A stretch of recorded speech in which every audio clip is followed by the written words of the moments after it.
That's why my heart is filled with praise. That's why. That's why my heart is filled with praise.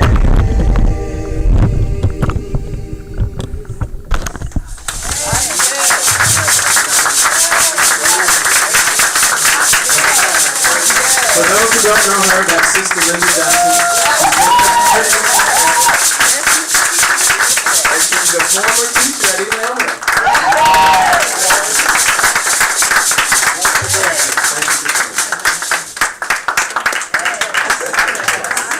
Learn how to praise her. Go tell it. Go tell it.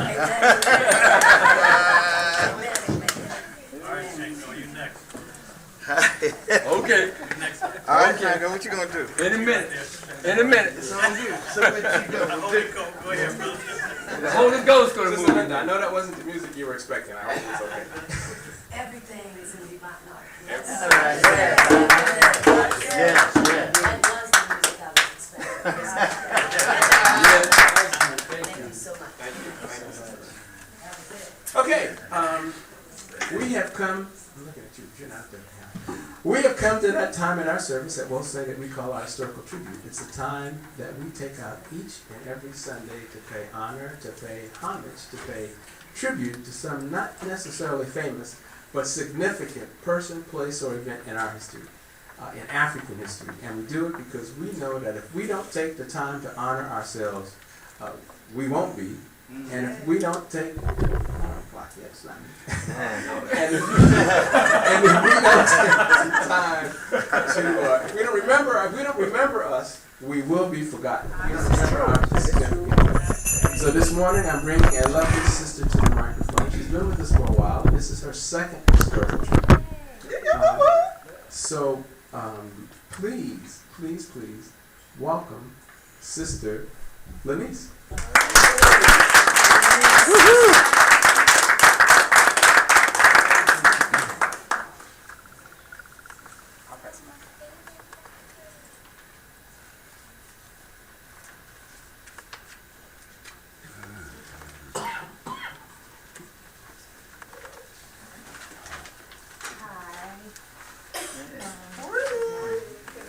Good morning.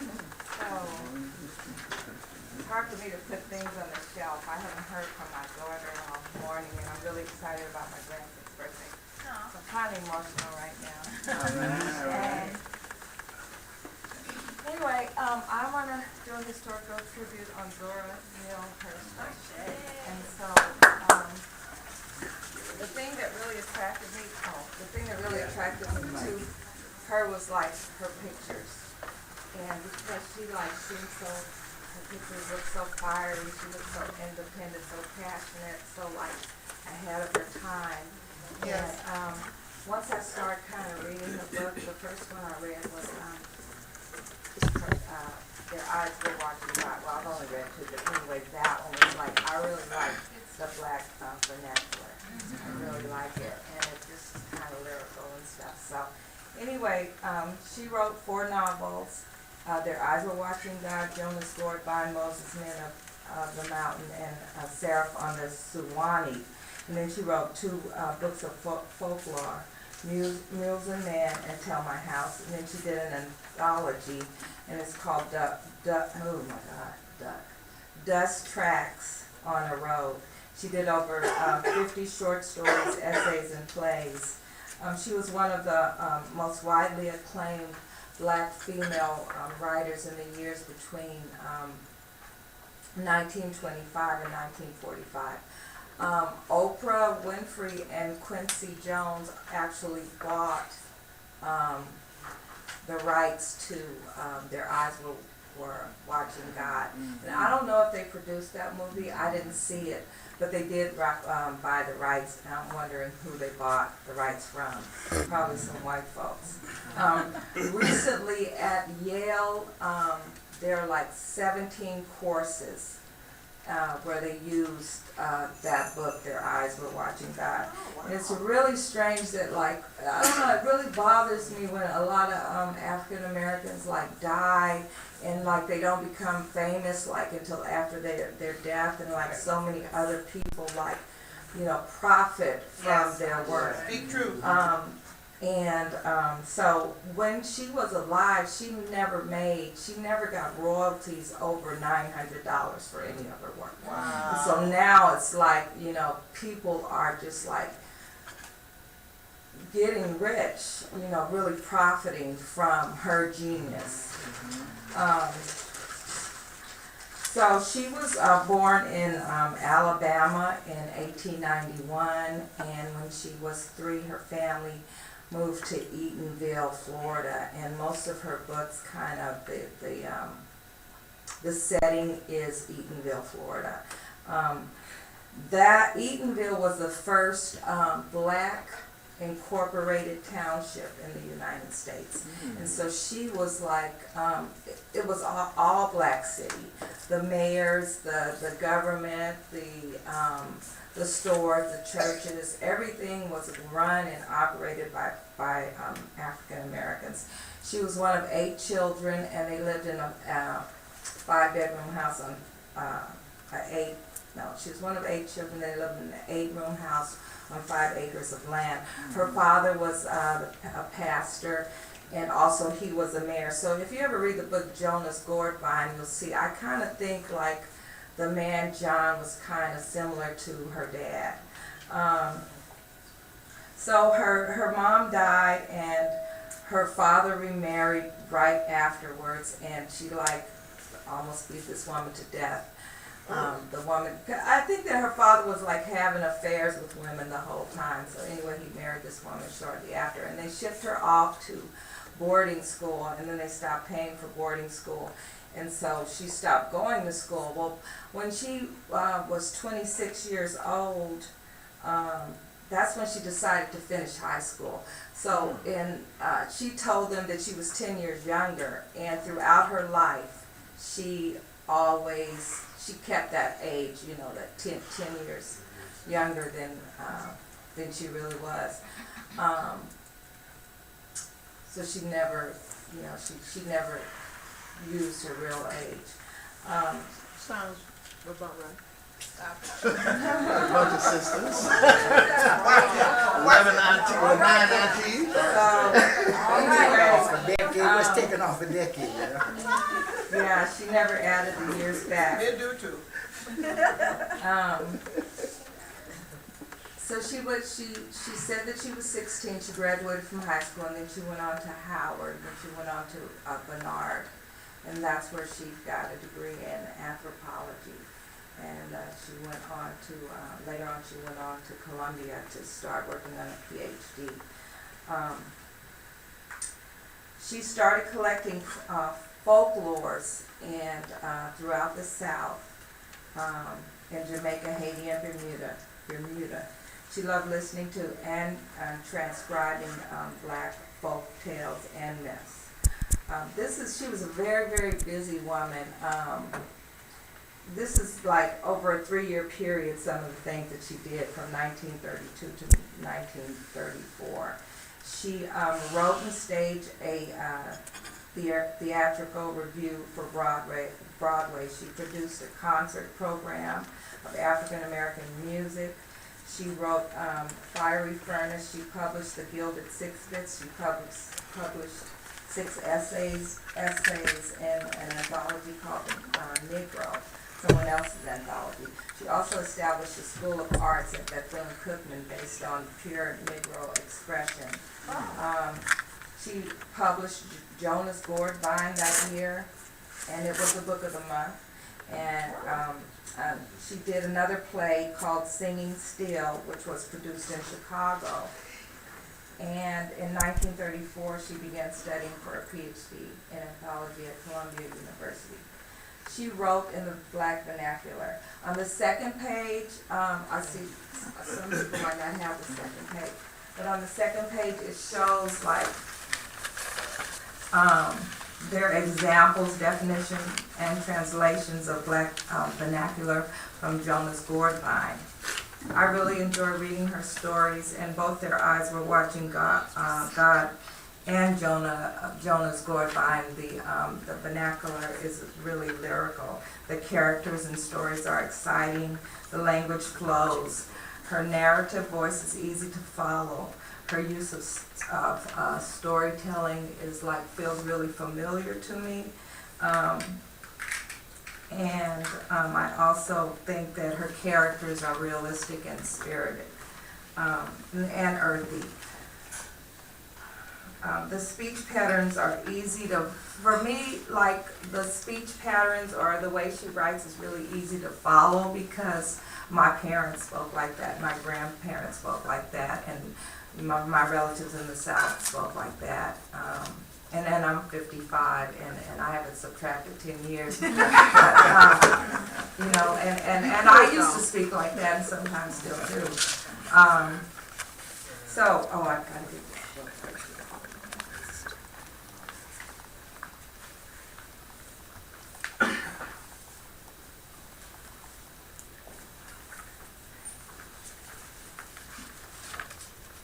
I wanted to read something that John Lewis Gates and Cornel West did this book. It's called The Black American Century, and I wanted to share something that they said about The Black American Century? Is that the African American century? Century? Yeah. Let's see.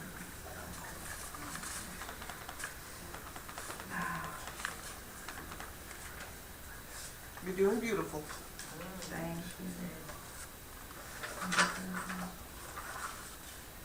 Thank you, Sister Carmen.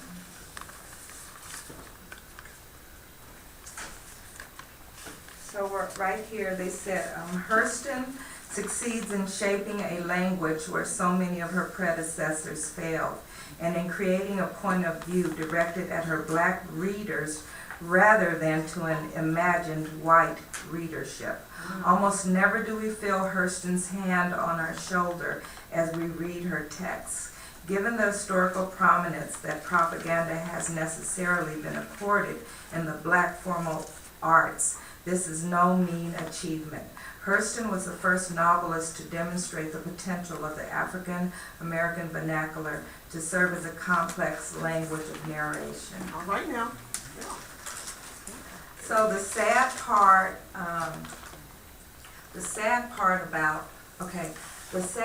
about her life is that, as I shared before, she never gained financial security, and so when she was in her 50s, she did maid work, and a couple of years after that, she went into a welfare home. She got really sick. She died of a stroke, and she was indigent. Her neighbors had to collect money to bury her, and her grave was left unmarked for a really long time. And Alice Walker, whom I'm in no way interested in, actually put a headstone on her grave. So anyway, that's it. Thank you.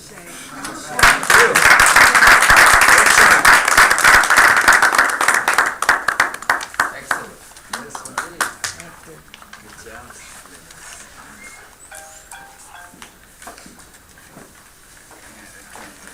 Yeah, we're gonna do Litany first and then presentation from Bible break because he's not on the phone.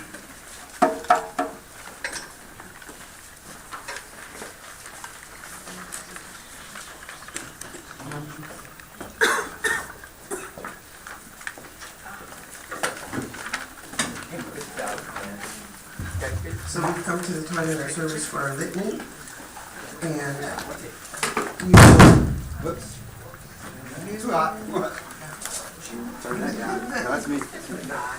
you will find our black binders that have a litany in the page 15 is the litany. Those of us who don't know it by heart.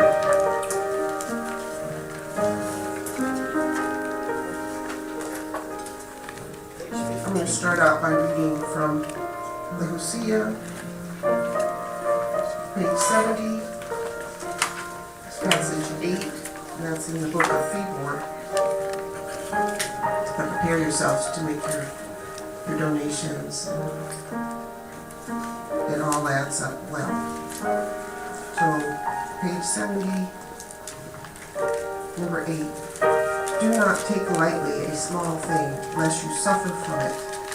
Deadly harm comes to the fool for taking greatness lightly in his heart.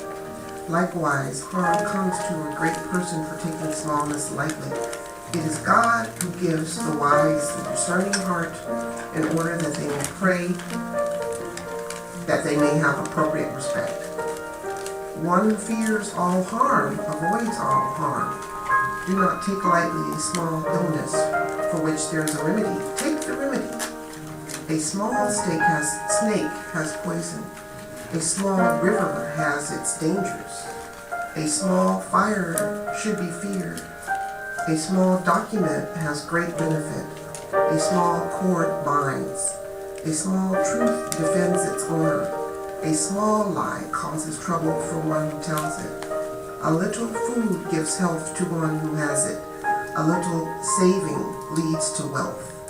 The little heart sustains its owner. A little good news makes the heart happy. A little dew gives life to the fields. A little wind carries the boat along. A little bee brings honey. A small locust lays waste the grapevine.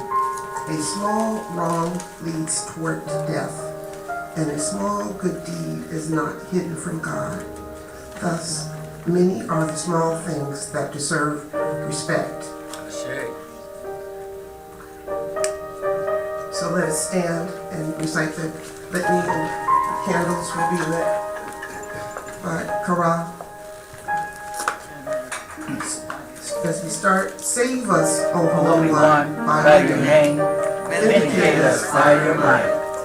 Hear my prayer, divine protector. Listen to the words of my mouth. How can we repay the Holy One for the gifts that have been given to us?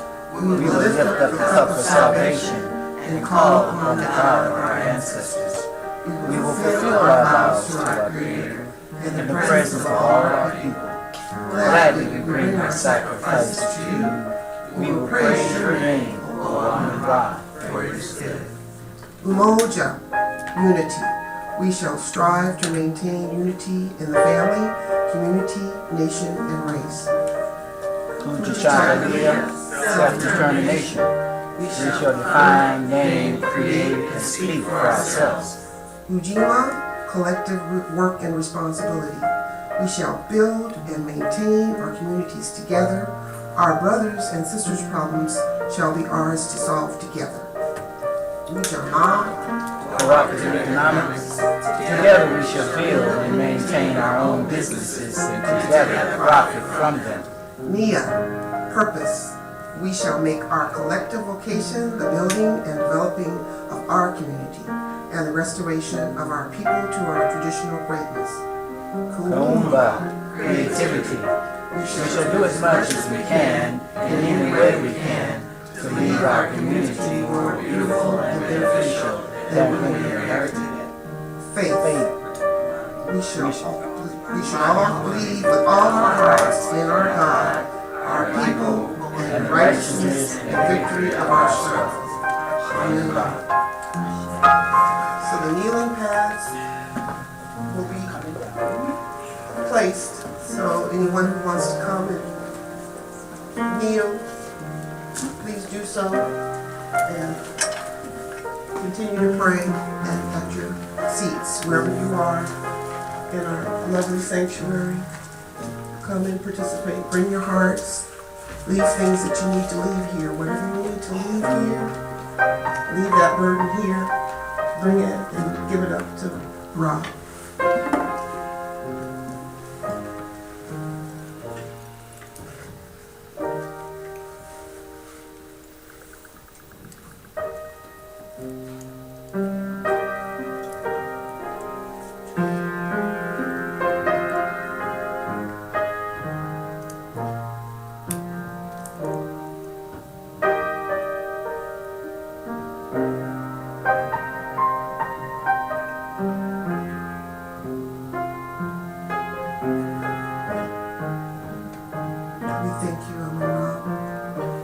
every good thing comes from you.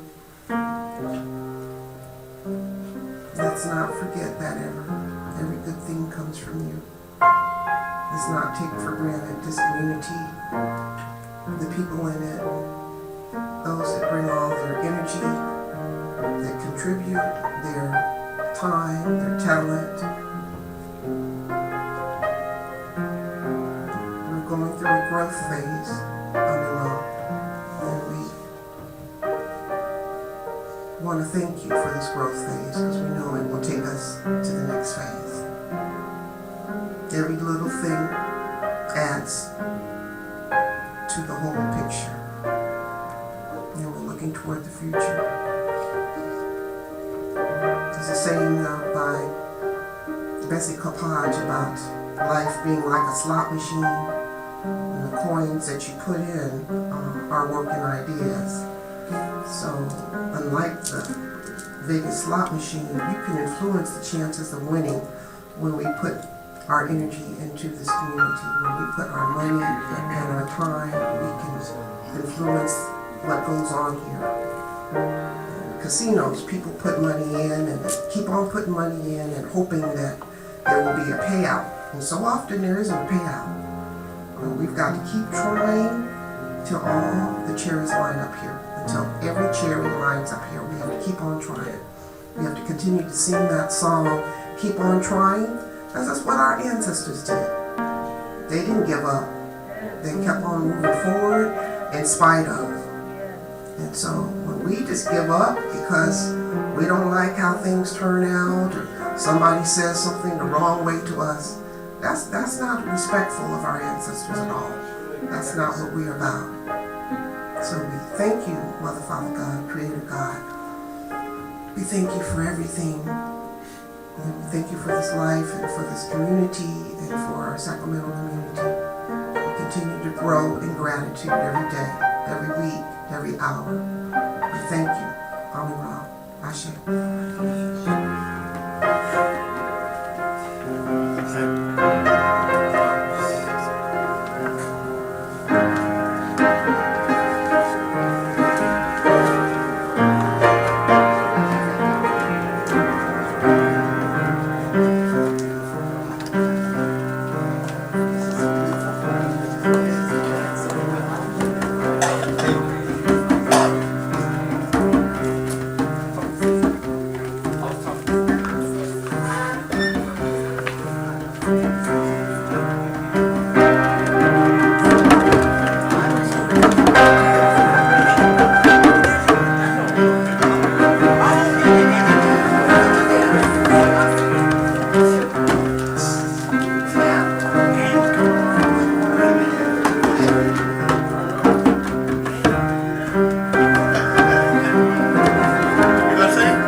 Without further ado, allow me to introduce nobody because I'm hushing and I thought you were waiting for introduction.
Bring it.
Through the grace of the Most High and the power of technology, I'm really happy speaking to you down at the equator, and it's the home of the second largest concentration of African people in the world other than Nigeria. It's beautiful to be able to see you all, and the stones, I can hear you doing your thing. And so we thought it would be fun and informative just to give you a little quick update on what's happening here. I'm with a team of 13 folks from Oakland, sponsored by Merritt College. Siri Brown, who's the director of the African Canada Studies Department and the head of that department, pulled together a group of folks as part of a Fulbright Hayes fellowship program to come and look at and study the African influence in Brazil to develop a curriculum for both high school students and for community college students, not only in Oakland, but across the United States. My role in this is to work with the African American Office of Male Achievement in Oakland Unified and add the high school curriculum component to that. We're looking at the history, the politics, the culture, the music, the thinking around what it means to be African in Brazil and what it would mean to be African in the United States. We've been, over the last 13 days or so, we've been hearing from students, from academics at the university here, the University Federal Bahia. We've been hearing from community activists, people who are part of several parts of what they call the Black movement. And you have to know that people in Brazil are very inspired by Africans in the United States. They reference Malcolm X. They reference Martin Luther King Jr. They reference the civil rights movement in general. We heard from Black women who are feminists and who have been studying feminist thought, who reference Angela Davis and Bell Hooks and Kimberly Crenshaw and many other African women in the United States who have been part of articulating what it means to be African and woman. We've heard from people like Gilberto Silva, who is a city councilman who's on one of 49 members of the city council here in Salvador Bahia, but who came out of the black movement here, who is now on city council. And when they say black, they're anybody who's of African descent, and from a skin color, that could be anybody who is as dark as coal, who is light as a banana. But it has to do with the mindset of like, do you think of yourself as black? And it's been very interesting to hear about the struggles that they've had that are so similar to what we went through in the United States when we continue to go through the struggle in terms of being African people. We've heard from a sister, Yvette Sacramento, who is she is the head of the Secretariat of Reparations for the city of Salvador. So they have a federal law that says there should be reparations for African people in Brazil. And so she heads up that work, and that work is political work. Because many people feel like Brazil is a racial democracy, a country where race has a matter, and they know that it's a myth, just like we know that the American dream has been a myth for most of the people of color, Native Americans, the Africans, the Mexicans, and others in the United States. And so they have to fight against and push up against the media representation of that. They have to push up and fight against the politics of that. And so we've learned a lot about those ideas. The way that they talk about things here is very interesting. They have two concepts that have really been of interest to me and struck me in addition to what I've learned about religious practice here. The first one is a whole academic study of what does it mean to have ancestors and ancestors who could inform your daily lives and your academic work and all of these things. They call it ancestral dodging. Wow. Ancestral Dodging. I hosted on Friday and heard a professor who talked about this idea of ancestral dodging, starts to look at all of the literature and the philosophy of what it means to be African, what it means to be black in this country, and wants to make it a lot more of a systematic study of how ancestors influence us. That's the first one. We also heard from a brother named Gilberto Leal, who is a Pan-Africanist, and he came specifically to talk about the Pan-Africanist movement and how Brazil has been part of this larger movement. And they call, and their word, the way he had used it, and he's someone who was an advisor to President Lula. Many of you, if you know anything about Brazilian history, President Lula was a very progressive president. He was the president before the current president. He was connected to conflict mediation in the Congo and other parts of Africa. He someone who knew and worked with Hugo Chavez down in Venezuela, who many of us, when we saw images of Hugo Chavez and him pushing back against the United States, didn't think of him as having African ancestry. But it turns out that Hugo Chavez had African ancestry and acknowledged the ancestry later in his life. But Leal talked about Pan-Africanism, and what they call it is quilombismo. So the notion of quilombos has turned into quilombismo as a philosophy, the philosophy of self-determination, the philosophy of running your own land, the philosophy of African people running their own lives. That is a concept that people are exercising and using here in Brazil in many different settings.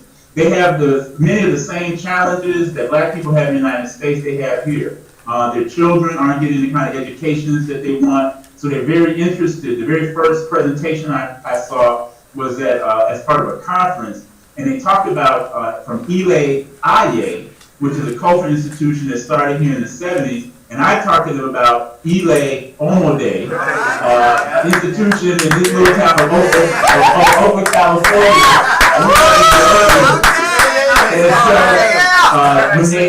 When the young people from Ile Aye came and presented, it reminded me so much of how the children from Ile Omode present when they come to an event. They came, they sang, they danced. It was powerful. to see young people here really grasping the African culture and using the culture. It's interesting. The biggest problem they have with young people here is not young people killing each other as we have in the United States. In the U.S., there's about 5,000 young people a year who die at the hands of another young person. That problem here is much, much, much smaller. But the problem they have is police brutality. Yes. The police in a country of 200 million people, the police kill 36,000 people a year. 36,000 people a year. The striking challenge of this is that most of the police officers themselves are black. So they have a serious issue going on with police brutality. Places I've been in the grocery store, you go places, the police are strapped with automatic weapons, and I mean they're like riot police all the time. Yes. And you can tell that people are very nervous around the police. But in spite of that, people here have, for going on 100 years or two, have practiced African-based religion, which is of great interest, obviously, to us at Wose. We visited two houses, two tejedos, and tejedo means essentially the terrain, the land, where people bought land. One place in particular, Ile, Ashe, Ofo, Ofanja, is a tejedo that started in the early 1900s that still exists. So they bought property, they've established themselves as a place for people to live, for people to worship. There's at least two types that we've seen so far. One has been Yoruba-based, another that has been Angola-based. And Brother Shango, if you're there, you would be happy to know that the first one we went to was the House of Shango. There you go. And so it was very interesting. And the other interesting thing is that these are houses that are led by women. That women are in leadership. And it comes from a history of women who were market women who sold in the markets and had money and took that money, bought these properties and created these sanctuaries, if you will, for people to live, to work. Ile Afro has a school on their tejedo. So they're educating their children as part of this process. They can grow up and learn. They acknowledge the music. One conversation we had acknowledged that there was influence of the djembe, influence of the bata, influence of sabar inside the music of the abate Q, which is the abate K, which is the music instruments that they use here. So we're listening for, Mama Naomi Jof is part of this group, and we've been listening for the similarities between these other African traditions. We had a social occasion. We heard from the Ile folks talking about the history of the music here for the samba, for the blocos, for the Afro, they call it reggae samba, all these different forms of music. And so they gave a presentation, and then for fun, they would play a song, and then I joined in with my little cutero, and we have a brother who is from Chile, and a woman from Venezuela who was part of our group. We joined in with them. We then got a chance to hear from music from Chile, which has a lot of African influence as well as in Venezuela. And then I brought in the West African piece. And when really said, you know, so you need to sing. And so we sang This Little Light of Mine to a samba. You know, we just come like that, right? It's been a beautiful, beautiful experience. We are at, just like I have to show you, there was a poster, you can see this, for one of their holidays. It's called the National Day of Black Consciousness. So they have a national holiday that focuses on Black consciousness. And the images on here include Zumbi, include a sister named Anastasia who was so powerful in her speech, they tried to shut her up by putting on this mask with a lock on it to keep her quiet.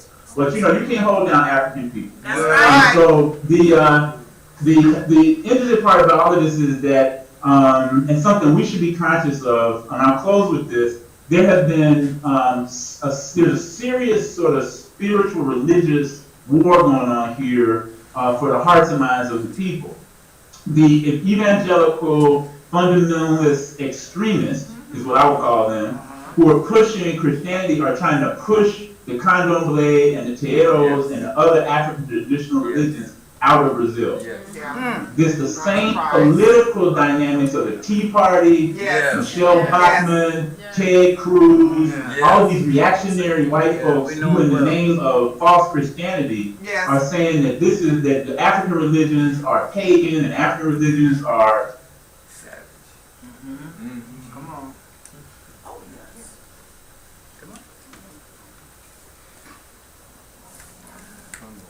Okay. Well, It's okay. just The link is delayed or something. Yeah, it must be coming off the satellite somewhere. Huh? Of course. Show up we lost the link. with this Skype,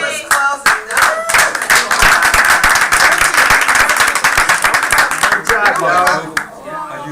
Making that happen. Good job. I'm not no conspiracy theorist, but seems like Yeah. That's when he was gonna once he deliver a tidbit of information. once you start getting on the whole NSA still can listen in. NSA can still listen in. oh Listening to everything. But it looks like Skype. Is that Skype or Google? Skype. It's Skype? Okay. What does it look like?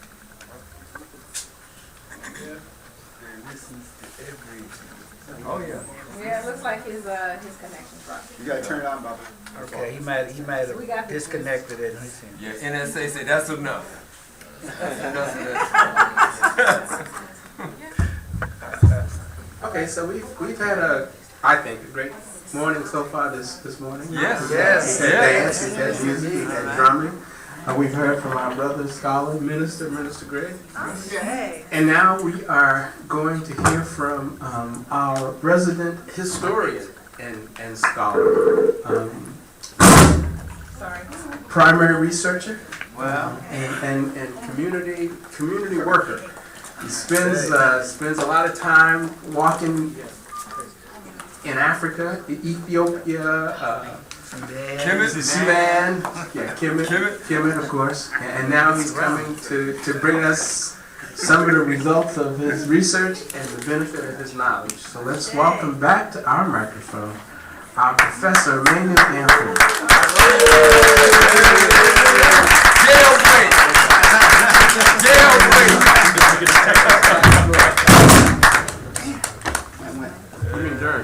You can't win today. jailbreak.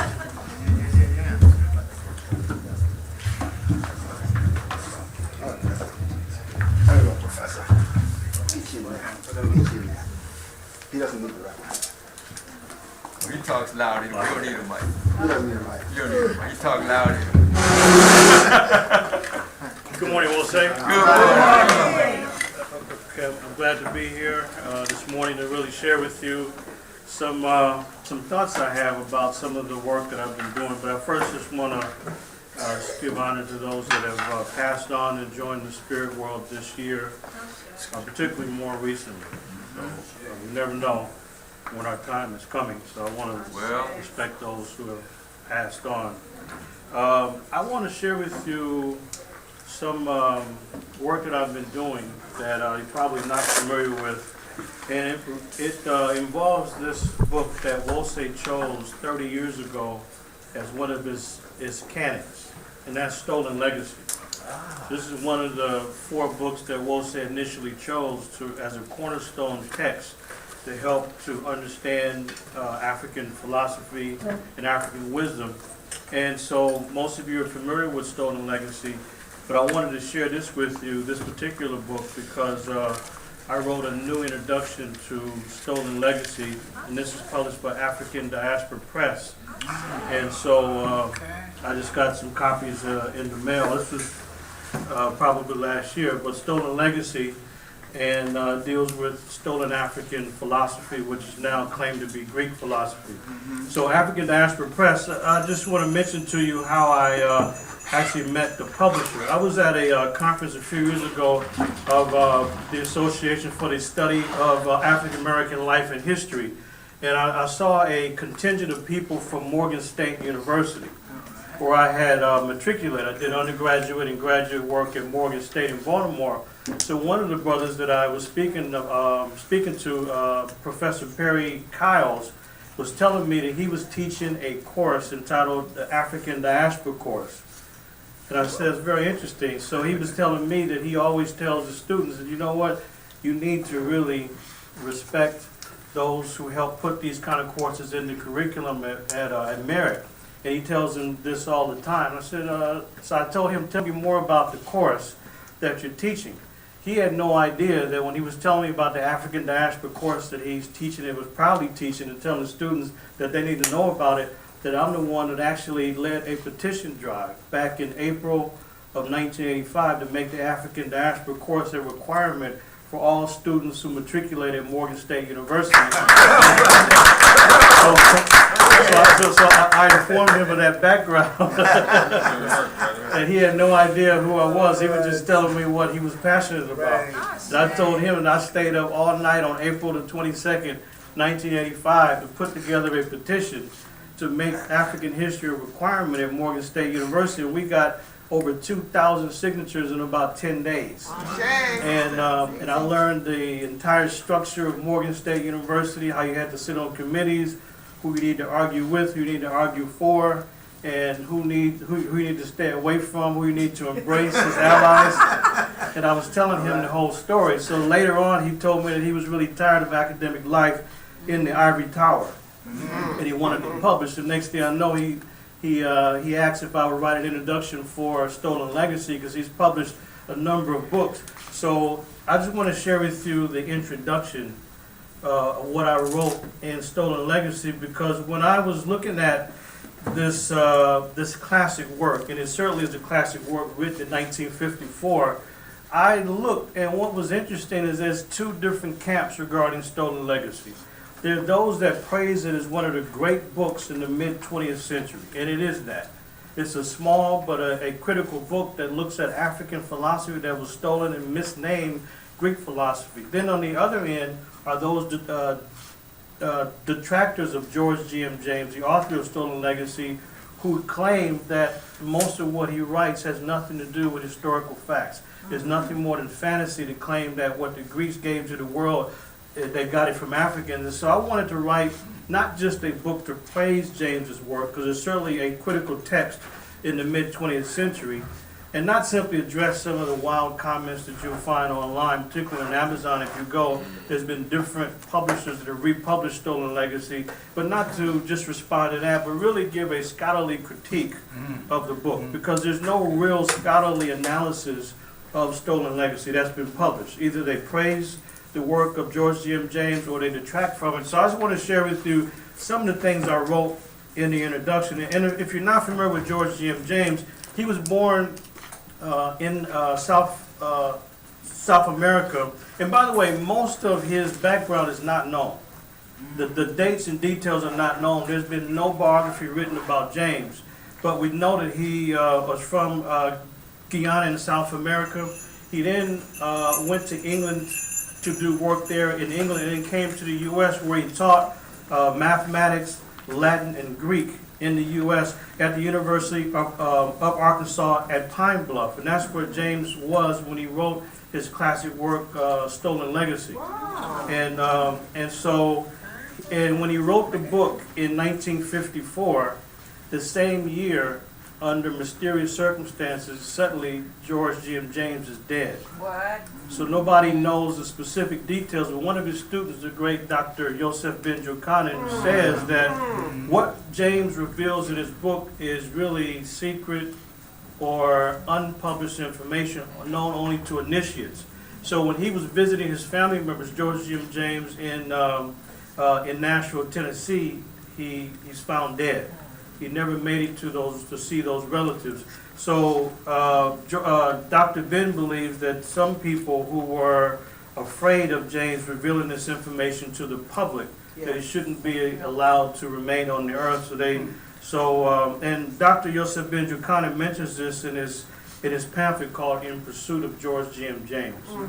And this is one of Dr. Ben's teachers, and he writes about him losing his life. That's part of his background. A lot of details are not known. So I mentioned that in the introduction, that it's mysterious of what happened to James.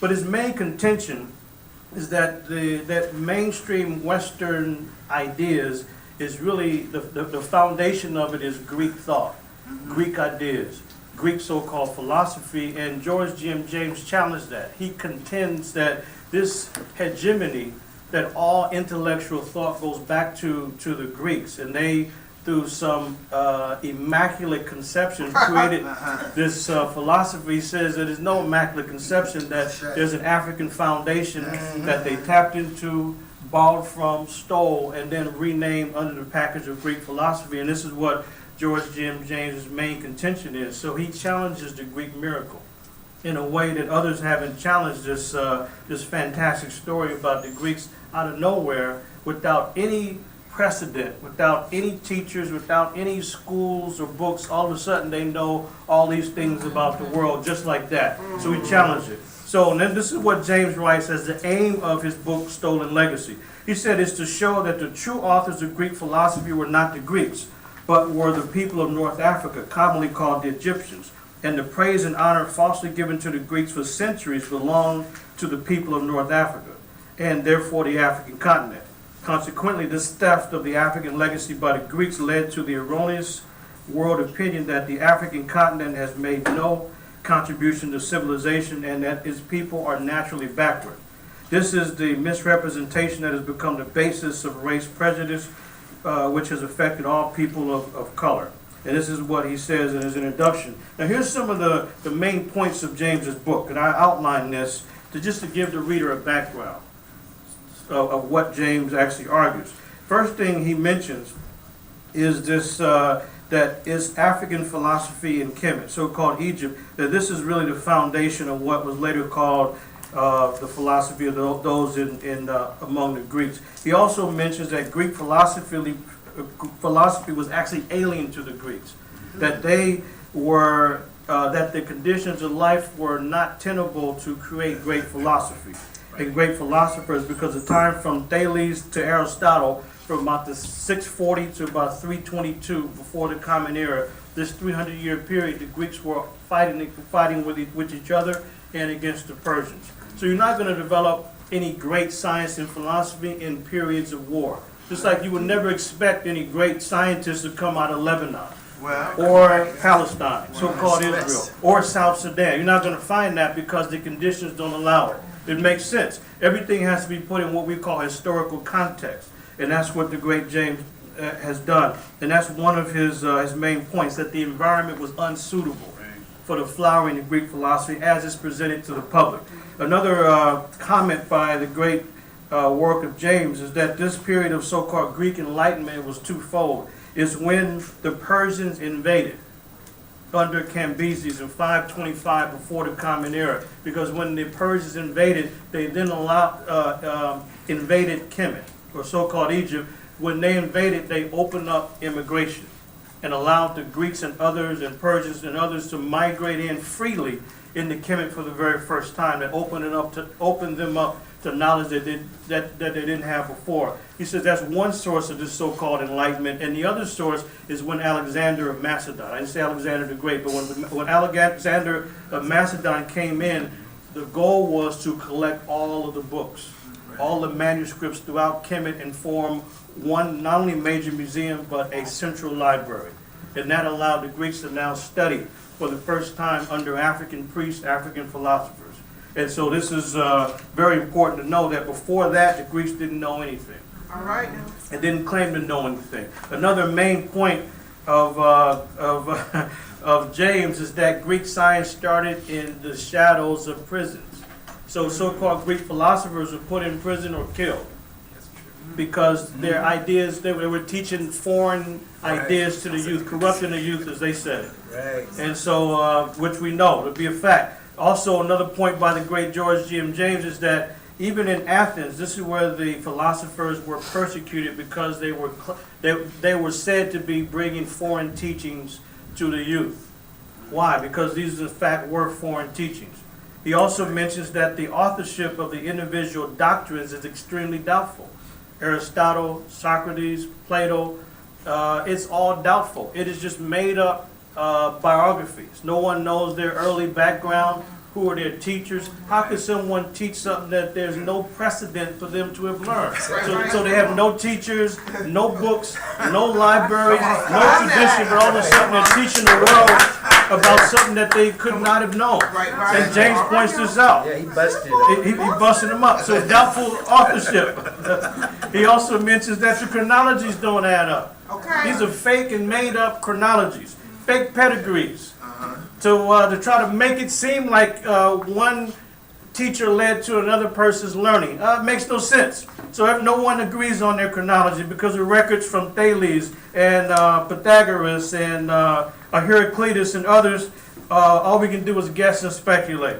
And then he mentions that this so-called mystery system, as he and others have called it in Kemet, that it was not written down. So Thales, Pythagoras, Socrates, they never wrote anything down, but yet they are supposed to be the authors of these great doctrines. Those are some of the main points that George G.M. James mentions in Stolen Legacy. And now also he challenges this as nothing more than intellectual fraud. And so what I indicate is this: as it is commonly taught, the Western intellectual tradition, as well as the history of Western philosophy, always begins with an investigation of ancient Greek thought. From Thales to Aristotle, the Greeks passed on to Western culture a spirit of national inquiry that is their own intellectual property, and it is widely held that Greek inquiry into knowledge serves as the foundation of all subsequent inquiries. That's why some years ago, there was this great books curriculum promoted all over academia, including at Stanford. So in other words, to be a respected thinker, an intellectual with an undergraduate degree, you're supposed to have read all of these great works in what they call the great books tradition, from Georgetown to Stanford. So African scholars challenge this phony this phony list because everybody that wrote something on the list were from Europe. How do you leave out Ptahotep? How do you leave out Amenemope? So then they had to back up and say, oh, they caught us. So they backed away from this phony tradition, and then so you don't hear about that anymore because it was a bankrupt intellectual high-level tradition anyway. It had no foundation really that anybody could defend. So James, he challenges this fraud. Something else too is that we know in California, for example. Well, let me ask you all a question. By the 10th grade, what is it in math that every student has to learn in California by law? Geometry, exactly. So we know what? Oh, there it is, the Pythagorean theorem. That a squared plus b squared equals c squared, and this supposedly goes back to Pythagoras, who lived somewhere around 600 before the Common Era. But Pythagoras had no teachers in Greece. There were no libraries that he could have studied at. There were no books. There was no tradition that taught any of the things that he's claimed to be the author of. In fact, we know that Pythagoras left Greece and spent 22 years in Kemet. All right. And there's at least 4 writers from Greece that indicate that 22 years the man studied under African priests. As a matter of fact, like one example is Isocrates, who clearly indicated that this is what he wrote. Isocrates. He says that Socrates was a philosopher supposedly from Athens. He said he, talking about Pythagoras, came to Egypt and became the disciple of the people there. He was the first to bring philosophy to Greece. And Isocrates is one of the most important of the Greek writers, but he clearly indicated that the man spent not only time in Egypt, but 22 years studying under African priests. As a matter of fact, not only him, but Aristotle himself, he mentions that Kemet was the cradle of the mathematical arts. He indicates that. But this idea of a squared plus b squared equals c squared, we had definitive evidence that this existed more than 1,000 years before even Pythagoras' mother knew him. More than 1,000 years. So there's definitive documents. For example, there's the so-called Rhine mathematical papyrus. We shouldn't call it that because Rhine is the European who simply bought the document a little bit more than 100 years ago. But we should call it the Amos mathematical papyrus because Amos is the scribe that said that he was copying this mathematical document with 87 advanced mathematical problems from a much older document. This is the day before the days of photocopiers and scanners, before the days of that, so the scribes had to copy by hand. Right. And so the great Amos indicated that he was instructed to copy the document line by line, character by character to a new document more than 1,000 years before Pythagoras was born. And so the Amos papyrus indicates trigonometry, algebra, calculus, and geometry. And without one mathematical error. In fact, this is not some speculation. It is in the British Museum today. The Amos papyrus. So you go to the British Museum and kindly walk upstairs to the second floor and you'll see the great mathematical document of the Amos mathematical papyrus. Not only that, but there's a so-called Moscow mathematical papyrus that is in Moscow. They like to name documents after people that bought them in recent times or the European location where they are housed at today in an act of theft. And so nevertheless, the Moscow papyrus and the Amos mathematical papyrus clearly indicate geometry, algebra, trigonometry, not one mathematical error. So much for Pythagoras and this phony theorem. But yet all 10th graders have to learn this nonsense. And it's amazing. So these are some of the things that James points out. So some of the main strengths of the book that I point out is that James was trained in both Greek and Latin. So he read the original Greek writings, what they actually said. So as someone trained in the so-called classics, that's not really a good term because why is it called the classics? A classic. What does classical mean? It means the highest rank, the highest value. Anything that has permanent and lasting value, that's what's meant by classical. Right. So these are not some classical traditions. These are old European traditions that stole and borrowed. That's what they did. So the strengths of the book is that he gives insight based on him reading original Greek records. That's part of his work. And not only that, but our own Dr. Obenga adds something to this. This idea that George Jim James talks about throughout the book, that there's no such thing as Greek philosophy. This is African philosophy that has been ripped off. That's his main point. And Obenga mentions that the word philosophy, we know philos is a Greek term which means what? Love. Love. And then sophist means what? Wisdom. Like Sophia, it means wisdom or to learn. But he indicates, Obenga indicates, that there is no such etymology that you can find for the origin of philosophy in Greek, the Greek language. So if the word is of Greek origin, you would see the etymology or the history of the word. There's no history of the word philos or history of the word Sophia. And that he indicates that they can't, neither one of these words, philos or Sophia, can be explained in Greek tradition. That they make up philosophy. Then he also goes further, Obenga does, that the word seba in Kemet. Seba means teacher, to teach or to learn, something like that. But the seba, the B becomes a PH in Greek. So from seba, we get Sophia. And that this is the likely origin or the etymology, the history of this word, so-called Sophia. It would go back to Seba because Sophia means the same thing. Knowledge, wisdom, to learn, to teach. It's the same meaning, and we know that the ba becomes a PH, which that's pretty common in linguistics. We have these terms that the sounds, they change, and so there's a sound law that you can develop. And so he indicates that there's no possible way that philosophy could have originated with the Greeks. And not only that, but we learn also not only in 10th grade, but they teach this in world history classes all across the country, that the origins of democracy in the world goes back to what place? Athens, Greece.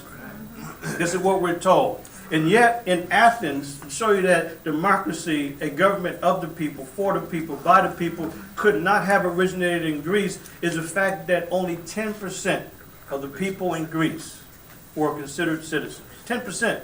People don't argue that. They don't argue that only 10% of the people had citizenship rights in Greece. Only 10% of the people could vote, could hold office, who had any political rights, just 10%. So democracy for who? For the few. It's for the few. And so 90% of the people in Greek society, in this so-called democracy, they were in this category where they had no political rights and they were not considered to be citizens. How in the world could somebody on the one hand claim that democracy began in Greece and then admit without argument that only 10% of the people were actually citizens? What kind of logic is this? This is absolutely insane. This is what they try to do in the U.S. They try to make it seem as though that, we have to get back to our early tradition and American values. That's when I get nervous. What values are they talking about? Oh, American traditional values when nobody had any rights? Even poor white males had no rights in early America. They had no rights. So, who do you think was in the 90%? There's at least 4 main groups in Greece who were a part of this non-citizenship category. Who do you think were the 4 main groups in Greece? Okay, foreigners. We're going to say foreign. All foreigners weren't citizens, couldn't vote, couldn't hold office. They were persona non grata. So foreigners, that's one group. Women. Absolutely. They had no respect for women. All women, non-citizens in Greece. This great democracy. And Children.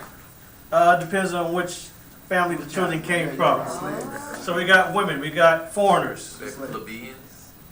They're called plebeians. In other words, people that were teachers were slaves. The slaves, yes. So that's the third group, slaves, yes, enslaved people. And by the way, the Greek economy was run by slaves. It's not some side industry, no, it was a central industry. The Greek economy ran by slavery. So democracy for who? For the few. That's 3, and we got one more group. We got enslaved people, we got foreigners, women, who else? The poor.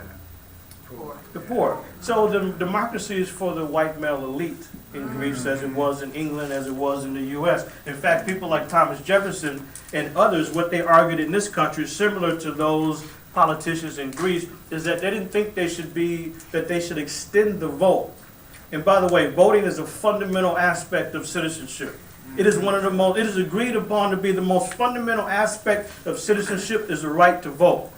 That's at the UN level. You can't vote, you're not a citizen. As a matter of fact, people in this country, when they're looking to get a green card, what they call a citizenship card, what is the difference between what a green card holder is not able to do versus a so-called U.S. citizen? Can't vote, can't run for office. That's the fundamental difference. Other than that, people say, well, forget about it. Why am I going to spend whatever it costs, $1,000 and something to become a U.S. citizen when I don't care about voting or holding office? I'm going to just do my thing. And that's kind of how they look at it. But the right to vote or exercising the franchise and having a legal right to do so is agreed upon to be the most fundamental aspect of citizenship. Didn't exist in Greece, certainly didn't exist in early America. And that's what Thomas Jefferson and others argued. They argued that the vote should not be extended to poor white males. Of course, Africans weren't a part of the conversation because they were enslaved. Native Americans weren't a part of this conversation because they were not considered citizens and still are not unless they renounce unless they apply for citizenship. Native Americans have to apply for citizenship. They have a totally different passport. If they live on a reservation, they don't have a U.S. passport. They don't. So they have to apply to become U.S. citizens, and they surely didn't mean women. So there's no such thing as a founding mothers. No, it's only founding fathers. There's no such thing as that. So Thomas Jefferson and others said, look, the vote should not be extended to poor white males because if they don't own enough property, then they would use their vote irresponsibly because they don't have anything to lose. That was their argument. Why should we give them a vote? So that's always been the mentality. So this idea of a democracy being born in Athens, Greece, makes no sense whatsoever. And so these are some of the things that I kind of point out. Now, the limitations of the book that are not really discussed And one critical limitation is the great George G.M. James. He studied Greek, he studied Latin, he studied these works, but he did not know Medu Neter. He couldn't read Medu Neter, or so-called hieroglyphs. That's one of the great limitations. So therefore, and then James doesn't really account for the fact that even though the Greeks were borrowing from and stealing African philosophy, even while they were borrowing, they changed many things. That's kind of like if I tell somebody something, Brother Sidney, for example, and I know all of you are sharp, but it doesn't make any difference.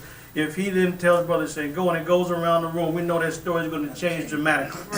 That's how it is. When you're translating from one culture to another, there's going to always be change. Not sometimes, not most of the time, but every single time. So James did not really appreciate the fact that the Greeks took from African philosophy, but they turned many things upside down. You can go inside the temples and it's like, holy cow, these people are serious. You have pornography in temples in Kemet.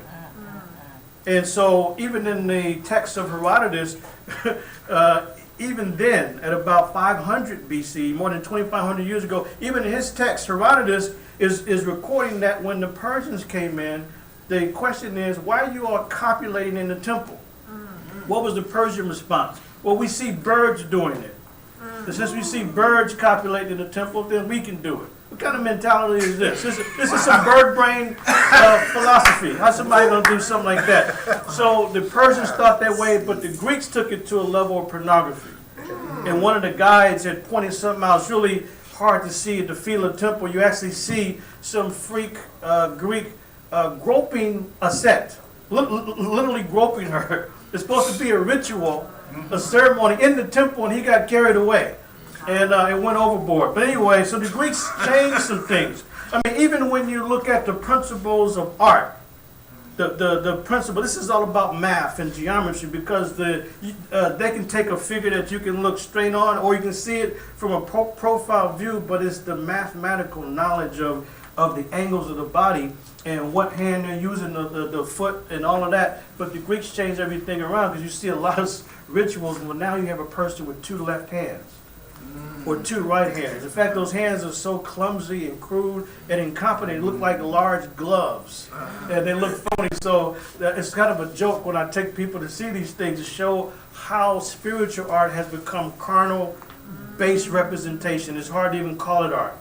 It is crude, it is clumsy, it is incompetent. But anyway, James does not really account for those changes that took place. So when I first went to Kemet in 1990, after reading the great book Stolen Legacy, I, like many other people, I'm going to the temples, and what saying was I looking for? Man, know thyself. So I'm looking at the temples, and I said, okay, I know enough Medu Neter now. I don't see any of it. It's supposed to be on the entrance. So I'm going from one entrance to the next, looking for man, know thyself.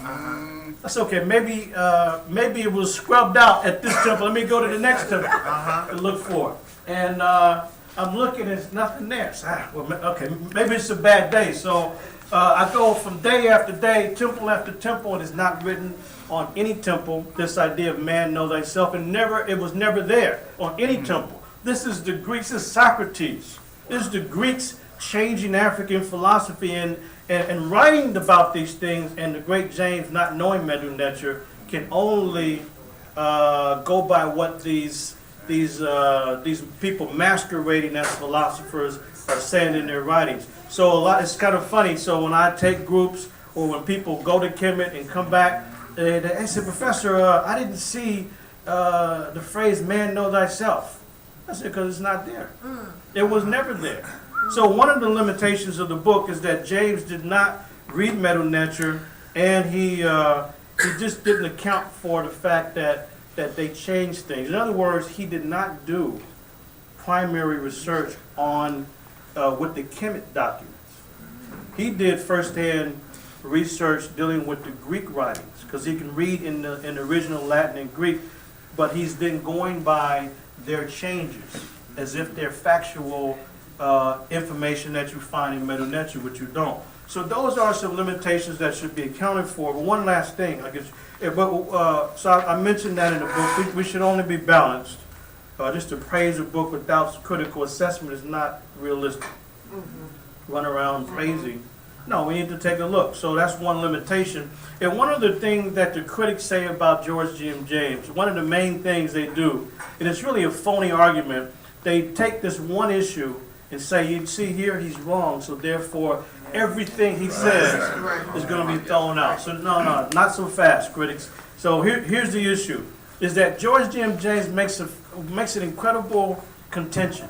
He says that when Alexander invaded Kemet, around 332 or so BCE, he goes into Kemet, and his student Aristotle went in, and what they did was, James says that they raided and looted the great library at Alexandria.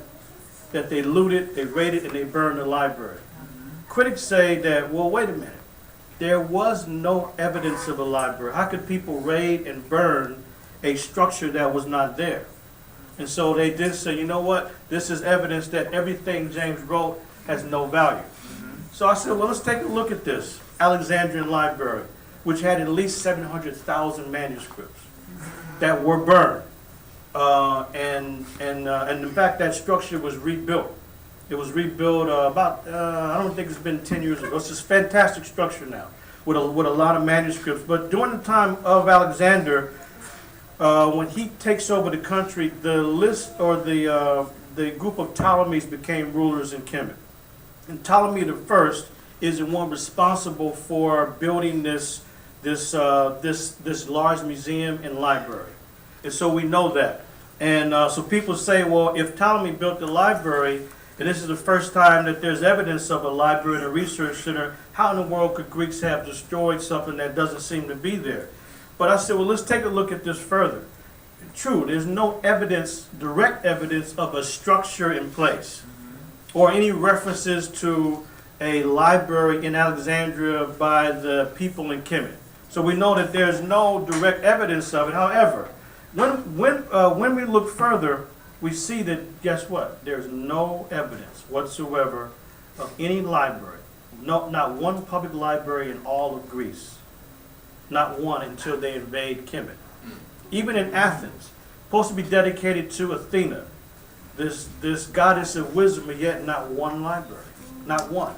Not Plato, not Aristotle. Even if they might have had a few books, there's not one public library. So how could the Greeks, what kind of sense does this make, leave Athens? This is supposed to be the birthplace of genius and philosophy.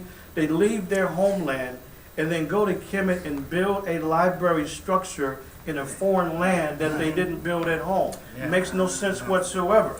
So it makes more sense, it is more plausible that James is correct, that it had to be a center there.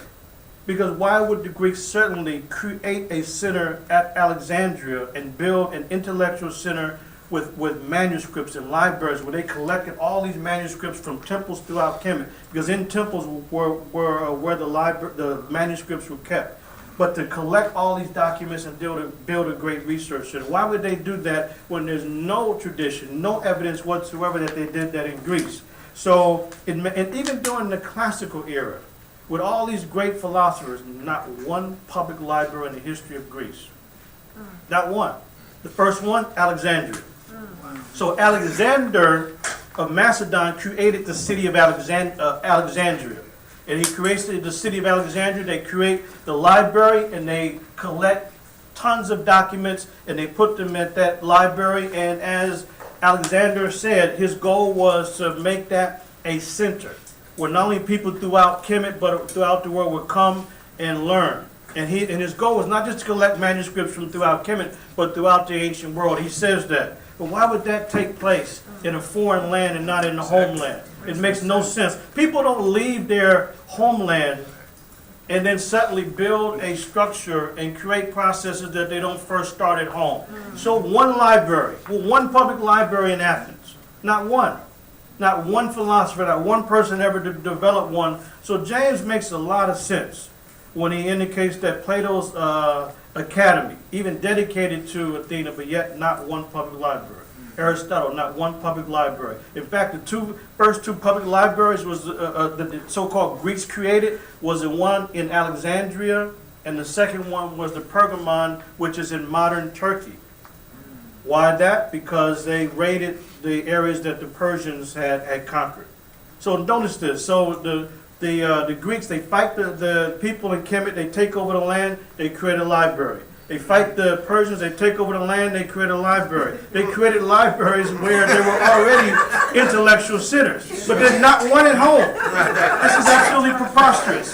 So it is clear that James's premise makes much more sense than that there was no library at all. People don't create structures abroad that they don't first create at home. That's the old argument that people try to make, that somehow somebody's going to travel thousands of miles and create pyramids in Africa, but they don't build them at home. This is silly.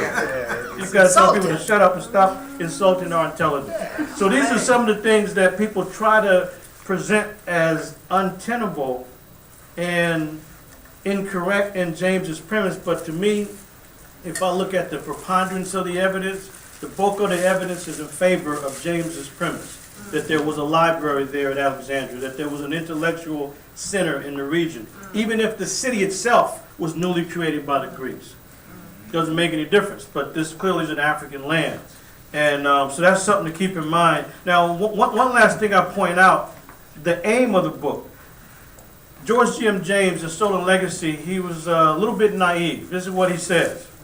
He thought that because the historical truth is out there, the world is going to automatically change and start honoring Africans. And so if that's true, then what Brother Greg was talking about, it wouldn't make any sense in Brazil. But this is what Professor James indicates on page 7, a little bit naive. He said, by this dissemination of the truth about the civilization of individual peoples, a better understanding among them and a proper appraisal of each other should follow.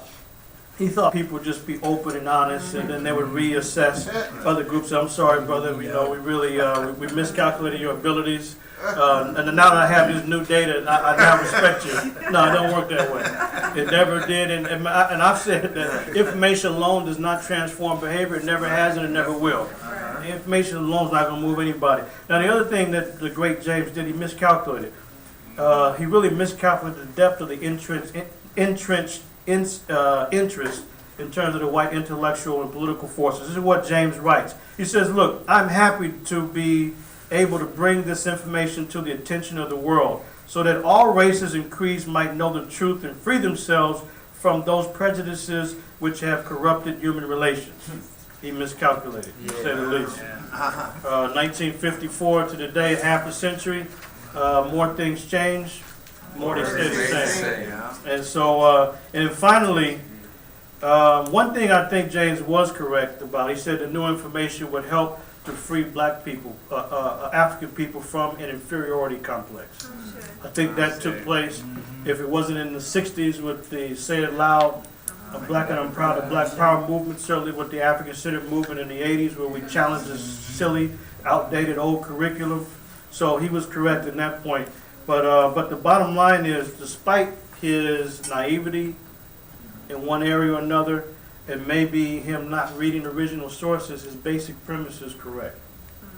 James's basic premise is correct, where he contends that the Greeks did not bring culture to Kemet, but they found it already there. That's his basic premise.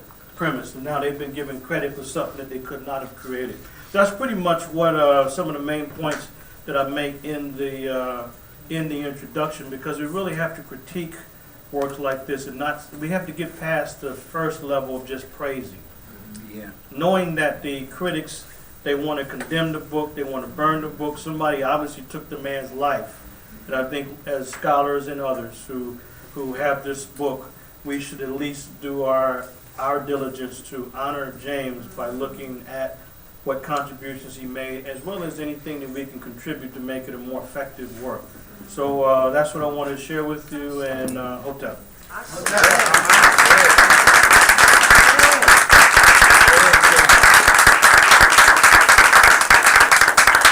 And FYI, I do have a couple of copies of these of the 14, and in that table there we have some of our 2014 calendars. And to go with the calendar, we got some nice Save Nubia pens. You need a light. Matter of fact, when I was in Sudan last year, I forgot, early this year, One day I went out, I forgot my flashlight, but no problem. I took this out. I used it in the tombs, and it worked. Yeah, it worked. It really did. Yes, sir. I have a couple of questions, and thank you for a beautiful presentation and about your introduction to Stolen Legacy. Great feedback. And what I always got from that book was, you know, the 10 virtues. And Minister Greg sometimes relates to Don Miguel Ruiz, the 4 agreements. And then the other question I had about that, Stolen Legacy, this notion of the greatest good for the greatest number. You know, the 4 pillars of Wose say one is, you know, to have a stewardship of the natural, you know, environment. And so this concept of the greatest good for the greatest number, is that an African concept or is it Greek? Or I need to go study myself? It's clearly an African concept. It's clearly an African concept. What I would say about like the 10 virtues and some of those things, the same point I'm making about this phrase of man know thyself. This is James looking at Greek records to try to tease out, but he's taking it like literally. You can look at Greek sources, but you have to go beyond that to the original and try to look at all these sources together to find out what was the reality, and not just rely as he did almost exclusively on Greek sources. So I don't think that I wouldn't embrace any of those like the 10 virtues just as they are. Even though I'm aware that we've used this in the community and it served us, but now we should also go beyond that. But the greatest good for the greatest number, that's always been an African concept, because because individualism didn't really exist. You might be like here, individualism has gone to an extreme. Here's what I say: there's no such thing as an individual outside of a group. Every individual belongs to a group. They're born into a group. They're born into a family. They're born into a community, whether they have a good relationship with that family or community or not. They're born into that. So this idea of individualism is gone. But in African tradition, your individual rights end where those rights begin to impact negatively the welfare of the group. So what's best for the group is more important than the individual, and that's been an African philosophy, and still continues to be one in the rural area. Cities, totally different. Totally different. Yeah, brother. What do we know about the circumstances surrounding James's death specifically? Are there any? Not much. Here's what I wrote in the intro. Don't have a lot of details. Let's see. This is what I just in the footnote here. Joseph Ben Buchanan believes he was killed, and him dying in the same year, 1954, as the book was published, was not an accident. So he indicates, let's see, that James is, this is what Ben pretty much says, is that, so James was a high priest in the order of the mystery systems, and that he revealed too many secret teachings, known only by initiates, and that James's life was snuffed out by those who wanted to maintain control over the people James wanted to free mentally. And that's what Ben writes, basically, and I have that in the footnote. But the details, all we know is he was on a social visit from Pine Bluff to see his family in Tennessee and never made it. So he is disappeared? Is the body no place buried? I don't know. Oh, wow. Yeah, I don't know. I don't know. Wow, that's very mysterious. Yeah, but he writes, and that's it. The last we heard from the great James. And beyond that, there really hasn't been much information about James and his scholarship. When he was born, what are all those details? So it's work for the younger scholars to do. Somebody can take this on as a PhD project. And go to Guyana and do work. So anyway, yes, sir. So let me point out that while we think of Professor Manu as ours, it's not just ours. Last year he won from the This year from the Alpha Gamma Sigma Honor Society. Every year they pick out the professor that they think is the person who does the most for their academic success. They give them a golden apple award, and our professor Manu won it this year. All right.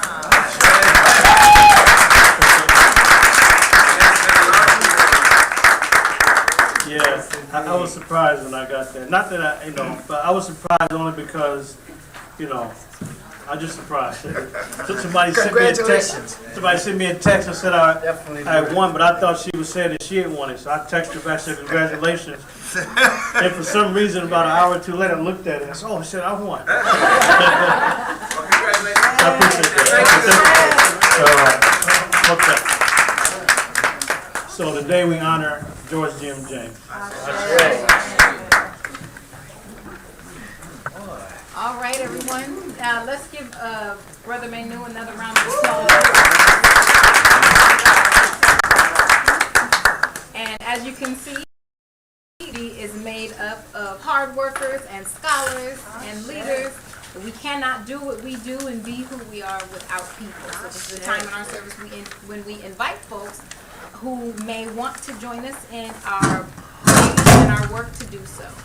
And even if you don't join today, know that the doors are always open. Alrighty, so if we could come together in the front of the room for our traditional closing. If we have any quick announcements, we'll do them. We have one brief announcement for the WOW groups, the Women of Wose. We'll be having our retreat. There's a slight tweak. Originally, our retreat was going to go from the 10th through the 12th. But we couldn't swing 2 days in the space, so it's going to have to be from the 11th to the 12th. 11th to the 12th, so that's the Saturday to the Sunday. Originally, we wanted to arrive on Friday. So that's the bad news. The good news is today we revealed the location. We will be having an overnight at the Ritz-Carlton in Half Moon Bay. Nice. So we will have our own suite, and we will be cloistered in our own space, so we don't really have to worry about other folk. But it's us being there and having the opportunity to enjoy each other's company in a comfortable environment. So, and it's again, it's really not, a big meeting with notes and minutes, etc. It's really just a chance for women to sit down in a space that's a little far away from home, so that we'll be a little removed from our everyday surroundings, and just giving us a chance to take care of ourselves, breathe, and enjoy each other's company as sisters. So. Great. Just a few other announcements. Any other announcements? Yep. Yes, just to remind everybody, there are some flyers out now for the Community Kwanzaa with Wose, and all the details are on here, the little yellow sheet, it's back on the table. And that's also, the first night? Yes. First Yes. night, 26th? The first night, the 26th, this coming Thursday. Okay. And today, in case some of you don't remember, is the last day for this play, Go Tell It. Yes, please go. A number of people have seen it. It's 3 o'clock today at the Malanga Center. And I think the requested donation is $15, $10 or $15 or something like that. No, 15. Is it 15? It was 15. Slight seniors. Slight seniors. Got it for 10. Slight. If you say you can't afford 15, I'm sure they will let you in. But anyway, go, because our where their children are in it, and our teachers from here, so it's wonderful. And it's also a fundraiser for Elam Day. Some funds will be coming portion to the of it, school. yes. Portion. Good funds. One more? And since the vendor who dances monitor is also the director. Oh, right. Yes, yes. Okay. And then the Crossroads exhibit, remember it's at Moad, it is really, really wonderful. So it's there until, I think it's April of next year, but get in there and see it as soon as you can. You may want to go back a couple of times, okay? And then there are some handouts on the table over here for Brother Manu Ampim's presentation that's going to be in February of next year. And it's going to be a Contra Costa, but you can pick one of these up at the table also. And then, of course, like he said, we have a number of his fundraiser things there that you can purchase: the calendar, the pins, and the 2 books. Thank you, Mama. Any other announcements? Yes. We all have to eat, and the Black Farmers Market occurs every Saturday. It'll be down for the next 2 Saturdays because of the holiday season. From 9 to 2 over at Brothers Kitchen on San Pablo and 30th. And it's really heartbreaking to go and see all that nice produce out there that you get relatively cheaper than you'll get at the supermarket. And to know that they have to pack that stuff up and take it home at the end of the day. You don't have to go to Lucky's or Whole Foods or Trader Joe's or whatever. You can go to the Freedom Farmers Markets on Saturday and get your produce and some other things. You said it'll be down so that means it's not operational? Or Yeah, it won't be up. For the next 2 weeks. For the next 2 2 weeks. weeks. Yeah, for the next 2 Saturdays, but it should be back in effect after January 4th. Okay. And what's the time again? It's 9 to 2, but I wouldn't go until after 10, because Yeah, If we can make sure that we get that info to Mama Carol. CP. and we can put it in the- It's at 30th and San Pablo. Okay. Any other brief announcements before we close? Yes. We'll be having Kwanzaa here next Sunday. Yeah. It's part of our service, ceremony. On January the 18th, here at Wose, after I get the words into the COE, there's going to be a financial planning or financial investment workshop. So for all you people who, all those millions of dollars you have stashed away, how to utilize them in various stocks and bonds and other basic information. And also at that time you could learn maybe some techniques about getting your budget together to manage all that money that y'all have for your disposal. In the mattress. Now, and your mattress. And also if you don't have any money, that's the key reason you should be there. Okay? So you get a flyer on that later, January 18th. Here was it. Thank you, Barbara. All righty, so if we could go ahead and start with our closing. Sister Connie is on the piano. Lift every voice and sing.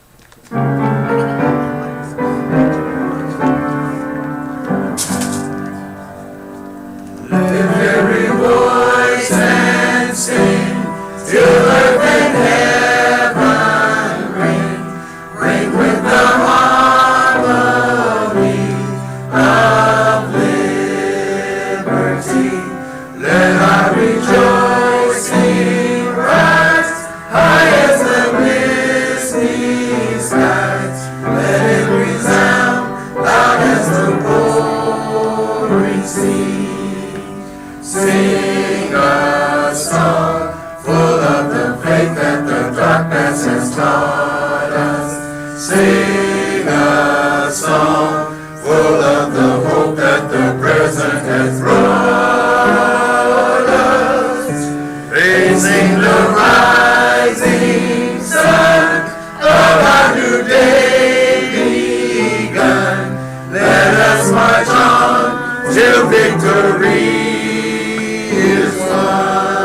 And now, as we stand in concert with those who have taught us for countless generations that we are one people, one faith, one aim, and one destiny. Let us all call upon the name that we have called since time began.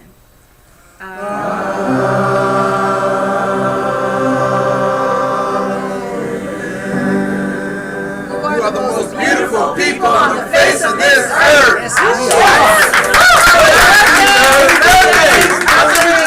A couple days ago. Happy birthday to you.